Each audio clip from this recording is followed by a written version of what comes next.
Warhammer 40k Space Marine 2 is less than 12 hours away from its worldwide release, or may even be available by the time you're watching this video, and they already are showing that they're open to community feedback to a degree I haven't seen many companies do. Today we are going to get into a couple of topics the developers themselves have labeled as must-haves, already implemented, and other big suggestions gaining major tractions as of right now.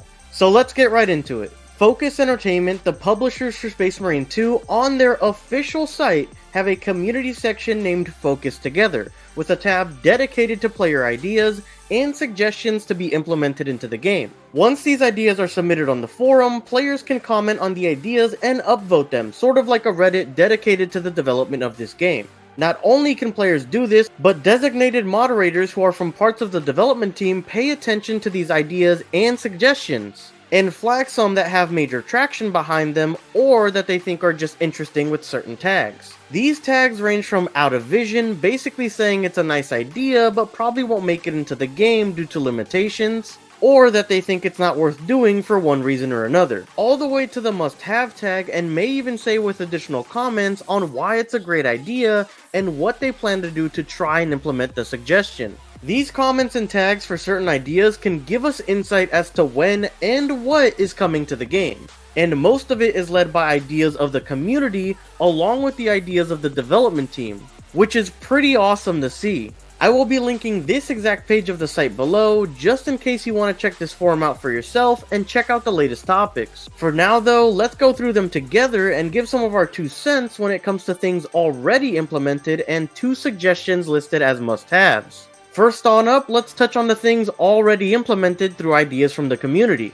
On the already implemented ideas, they have photo mode, emote wheel, online social hub, developers response and sharing ideas, opt in and out of crossplay, and lastly, seasons to be doable and buyable whenever. Photo mode and an emote wheel are self-explanatory. The photo mode is available throughout the campaign of the game, and the emote wheel is represented by a communication wheel that provides info and a voice line to teammates. In terms of the social hub, if you invite your friends to take on operations or Eternal War mode, you will be in the battle barge together where you can show off customizations before heading into battle. In terms of opting in PvP to be crossplay or not, I was very happy to see this setting myself when I booted up the game. Personally, I just believe that every game should be crossplay to keep the community as thriving as possible, as this allows the option to have the fanbase be able to interact with everyone within the community. Personally, I'm of the opinion that this option should be a staple in game development moving forward if possible. Adding the option to turn it on or off is also a great addition as well, since you always have those people that complain about the disparity of mouse and keyboard when it's compared to a controller, where they're usually arguing that one side has it simpler over the other. This appeases both sides of the argument and lets them play with who they feel comfortable playing with, while also keeping the community as engaged with each other and the game as possible. Now this last one is a big one that a lot of people seemingly don't understand fully about the game. For the final implemented thing in this game suggested in the forum, we have seasons to be buyable and doable whenever, not just during that season. By this they most likely mean a method like Halo Infinite has for its battle passes, where the season may be over, but they want the ability to be able to progress through them whenever, even if the season has ended. The thing is, this game currently doesn't have a battle pass in place. Currently, it has a season pass. A lot of people seem to be getting the two confused. The season pass currently is just some DLC that is available to purchase for the game and is limited to cosmetics as of the posting of this video. The season pass will stay available post-launch and will be how new chapters will be released and obtainable moving forward. So if you buy the season pass, you will be getting all the new content available for it. In this case, the new chapters, which are like different factions in the lore of Warhammer 40k. If they do a thing similar to Mortal Kombat, then you would need to buy another season pass down the line to get the newer content in that. But as of right now, there is no mention of them using this method. Also, if you want to see everything coming to the season pass that they've announced so far, make sure to check out my video on that, as it outlines everything people can expect for free throughout the seasons of the game, along with what comes in the season pass throughout the seasons too. Now let's get to the part everyone is excited for, the things labeled as must-haves for the game by the developers moving forward. First on up is including missing heraldry, wrapped up by an admin of the forum with a response of, "We are planning to have more heraldry customization options in the future." For those that don't know, heraldry is the systematic use, display, and regulation of hereditary symbols employed to distinguish individuals, armies, institutions, corporations, and factions of the 40k universe. So basically, people are asking for more customization options when it comes to representing some of their favorite chapters, along with the lore-accurate representations of them in this game. Eventually, with the previously touched on additions coming to the Season Pass, along with updates down the line, I'm sure we will see a ton of them coming out as we progress through the seasons revealed in the roadmap for the game. The next item that we have on the must-have list is the new class Apothecary. This has been one of the most talked about things in Space Marine 2, even before the game officially launched for early access.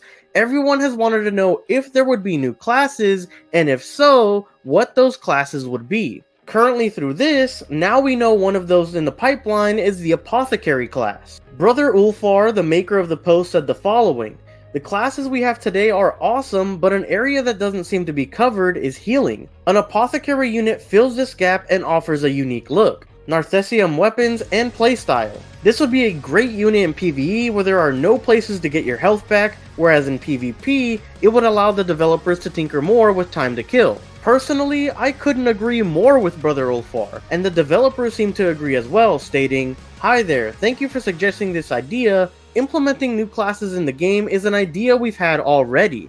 Just know that this kind of additional content takes time.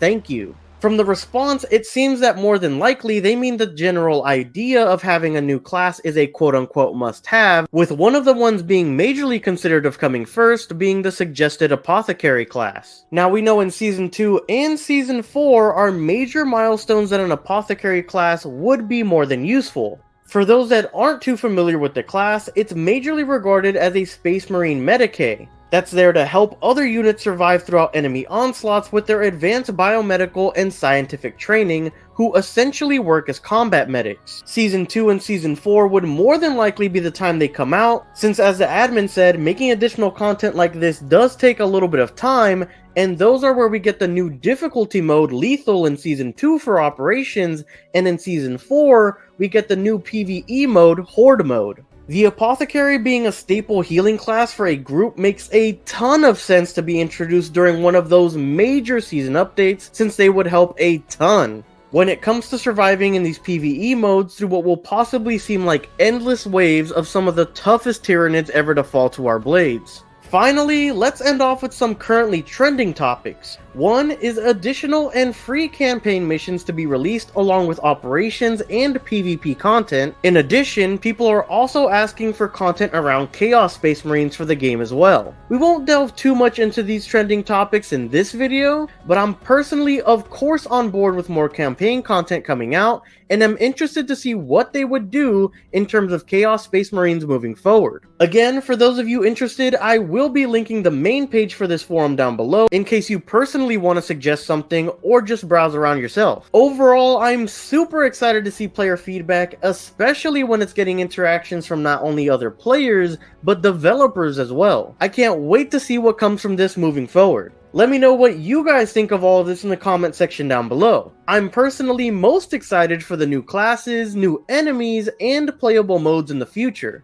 Through just my comment section from my videos, I know a lot of people are wanting the Librarian class to come along, and you guys are excited for all the content coming soon, just like me, and it's just awesome to see. Thank you so much for making it to the end of the video. If you enjoyed or found it entertaining, make sure to scroll down and make that like button glow so we can reach our like goal of 25 likes for this video. While you're down there, consider subscribing as we will be covering Space Marine 2 updates as they come out, other AAA games throughout the year, hilarious content, and more. As always, your support through viewership, liking, and subscribing is always greatly appreciated and helps me out tremendously against the Tyranid threat that is the YouTube algorithm. Thank you guys so much for watching, and I hope to catch you guys next time. Peace!